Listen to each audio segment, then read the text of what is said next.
11वां अध्याय।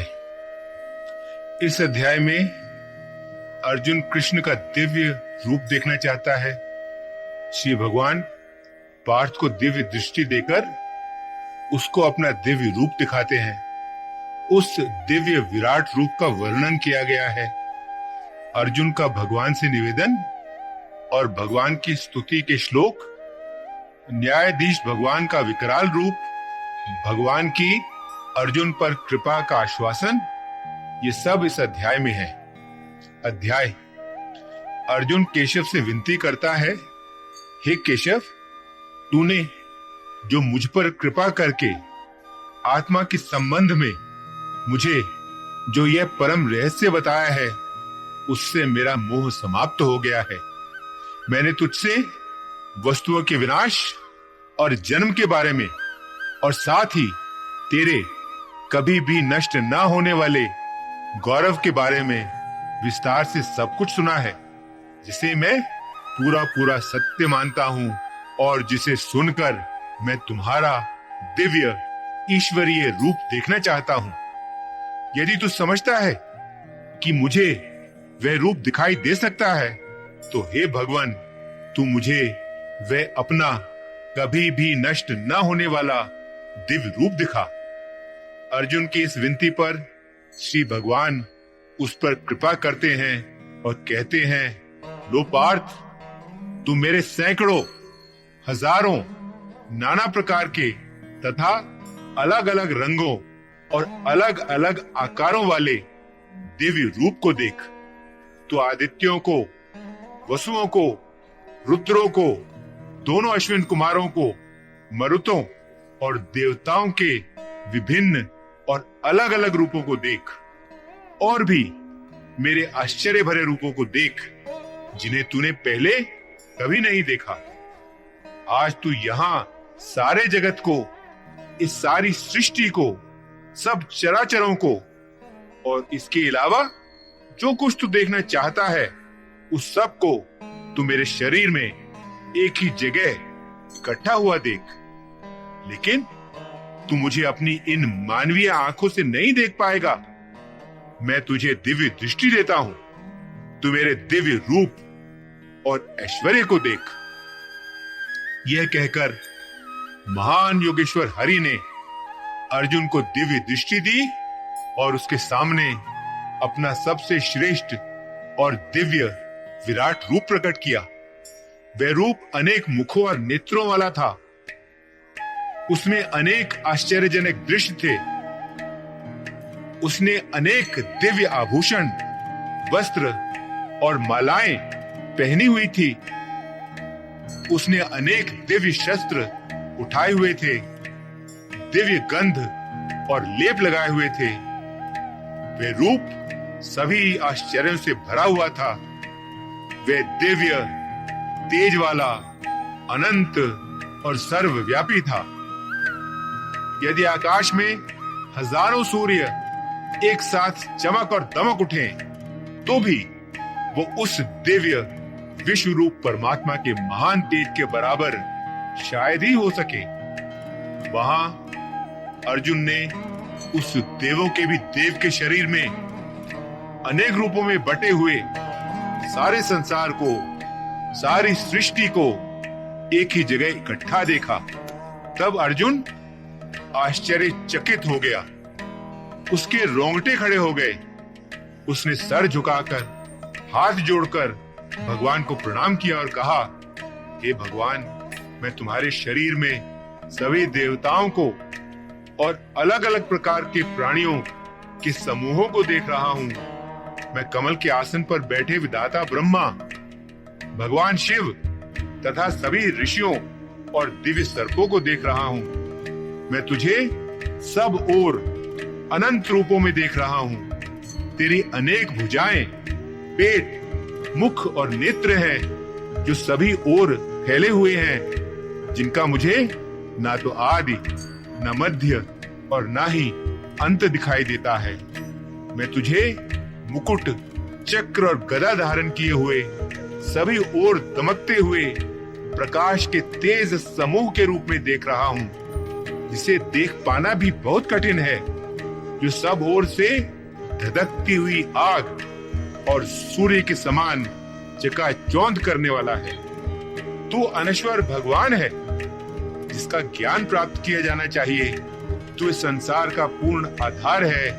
तू शाश्वत धर्म का अमर रक्षक है। मैं जान गया हूँ कि तू ही सनातन पुरुष है। मैं देख रहा हूँ कि तेरा न तो कोई आदि है, न मध्य है, और न ही तेरा कोई अंत ही है। तेरा सामर्थ्य अनंत है।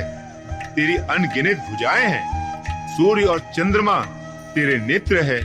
तेरा मुख धधकती हुई आग की तरह है, और तू अपने तेज से सारे संसार को तपा रहा है। आकाश और पृथ्वी के बीच का यह सारा स्थान और ये सारी दिशाएं तुझ अकेले से ही भरी हुई हैं। तुझ अकेले से ही व्याप्त हैं।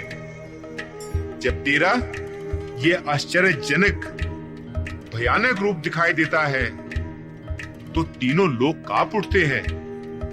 उधर वे देवताओं के समूह तेरे अंदर प्रवेश कर रहे हैं, और उनमें से भी कुछ डरे हुए हाथ जोड़कर तेरी स्तुति कर रहे हैं। मैं ऋषि और सिद्धों के समूह कल्याण हो कहकर अत्यंत प्रशंसा से भरे मंत्रों से तेरी स्तुति कर रहे हैं। रुद्रगण, आदित्यगण, वसुगण, साध्यगण, विश्वदेवगण और अश्विनी कुमार, मरुत और पितृगण तथा गंधर्वों, यक्षों, असुरों और सिद्धों के समूह सब तेरी ओर देख रहे हैं और देखकर चकित हो रहे हैं। तेरे अनेक मुखों और आंखों वाले, अनेक भुजाओं, जांघों और पैरों वाले, अनेक पेट वाले, अनेक बड़े बड़े दांतों के कारण भयानक दिखने वाले तेरे विशाल रूप को देखकर सारे लोग कांप रहे हैं, और उन सब की तरह मैं भी कांप रहा हूं। तेरे इस आकाश को छूने वाले, अनेक रंगों में दमकते हुए, खूब चौड़ा मुंह खोले हुए और बड़ी बड़ी चमकती आंखों वाले इस रूप को देखकर मेरा अंतःकरण भय से कांप रहा है, और मुझे ना तो धीरज बन रहा है और ना ही मुझे शांति मिल रही है। मैं जब विकराल दांतों वाले, डरावने और काल की तरह सब कुछ निकल जाने वाली लपटें उगलते हुए तेरे मुखों को देखता हूँ, तो मुझे दिशाएं तक सूझनी और दिखनी बंद हो जाती हैं, और मैं किसी भी प्रकार संतुलन नहीं रख पा रहा हूँ। देवताओं के स्वामी और संसार के आधार, मुझ पर दया कर।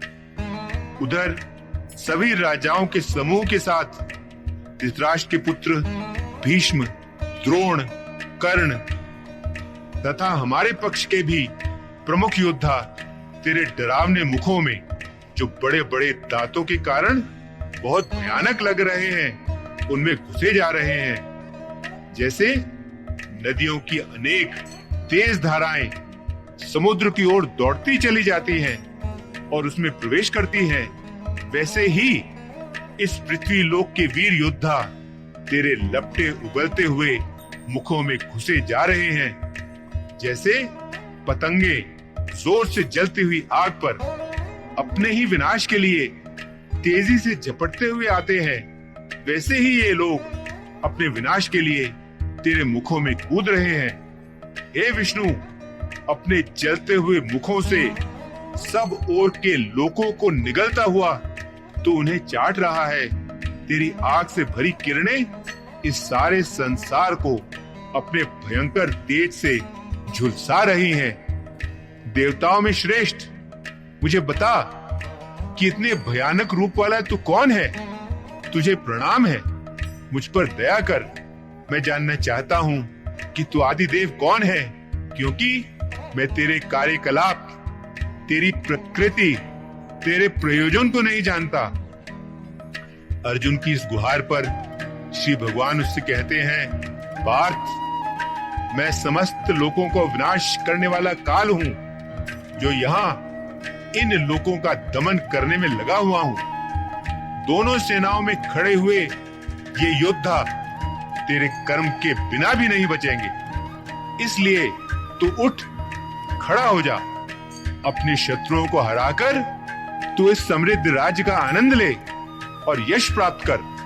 वे सब तो पहले ही मेरे द्वारा मारे जा चुके हैं, तू तो बस केवल इसका कारण भर बन जा और भीष्म, द्रोण, जयद्रथ, कर्ण तथा और भी अन्य वीर योद्धाओं को मार डाल, वे जो मेरे द्वारा पहले ही मारे जा चुके हैं। डर मत और युद्ध कर, युद्ध में तू शत्रुओं को अवश्य जीत लेगा। केशव के इन वचनों को सुनकर कांपते हुए अर्जुन ने हाथ जोड़कर कृष्ण को नमस्कार किया और फिर डर से कांपते हुए रूंधी हुई आवाज में कहा, हे केशव, संसार जो तेरे यश के गीत गाने में आनंद अनुभव करता है वह ठीक ही करता है और सारा संसार तेरे ही अनुरूप को प्राप्त हो रहा है।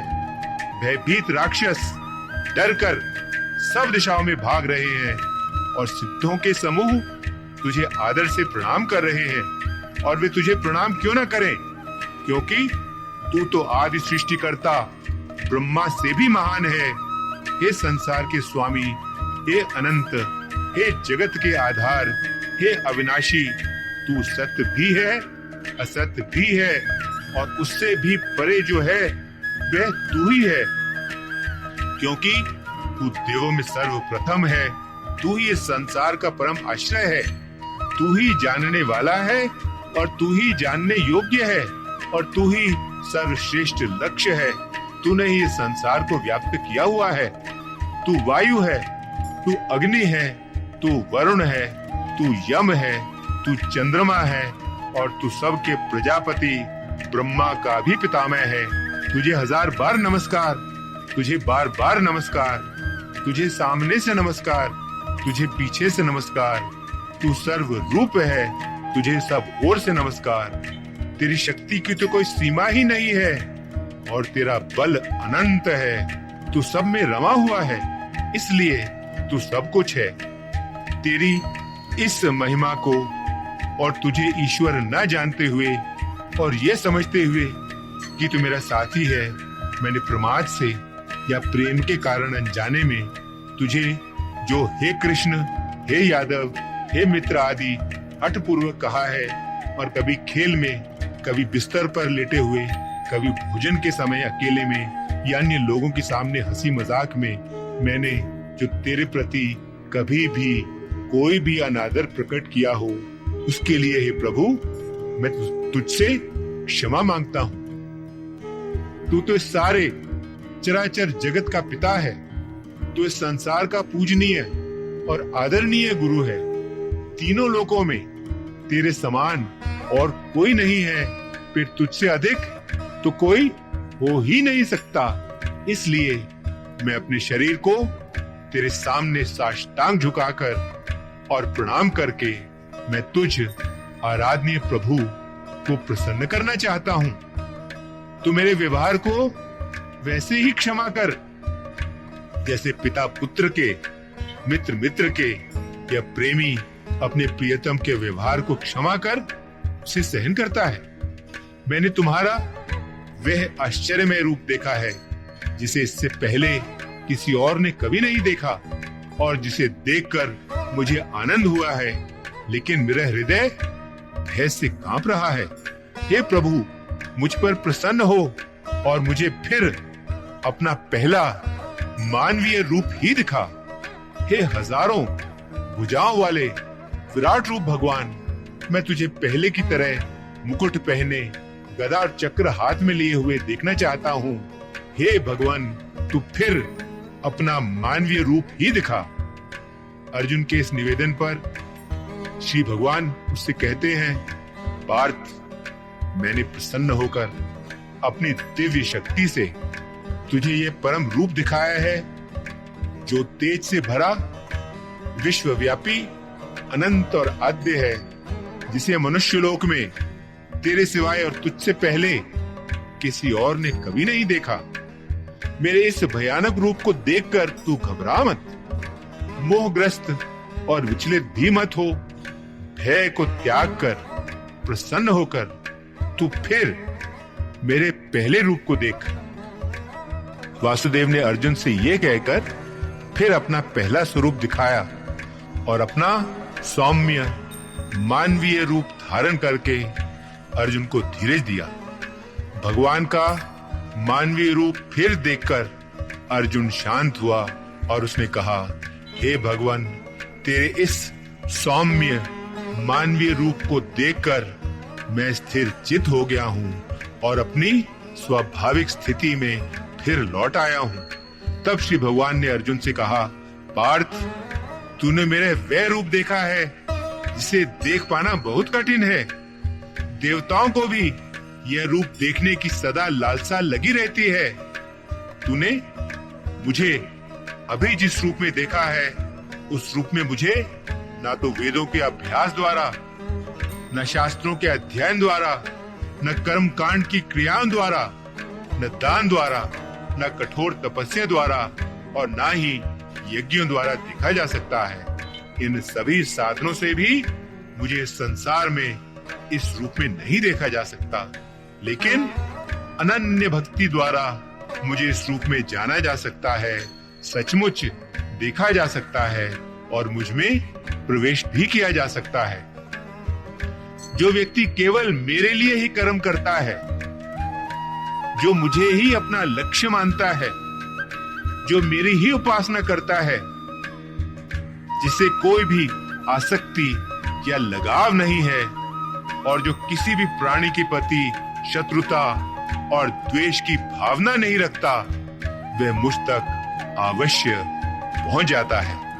11वां अध्याय समाप्त। ओम शांति शांति शांति।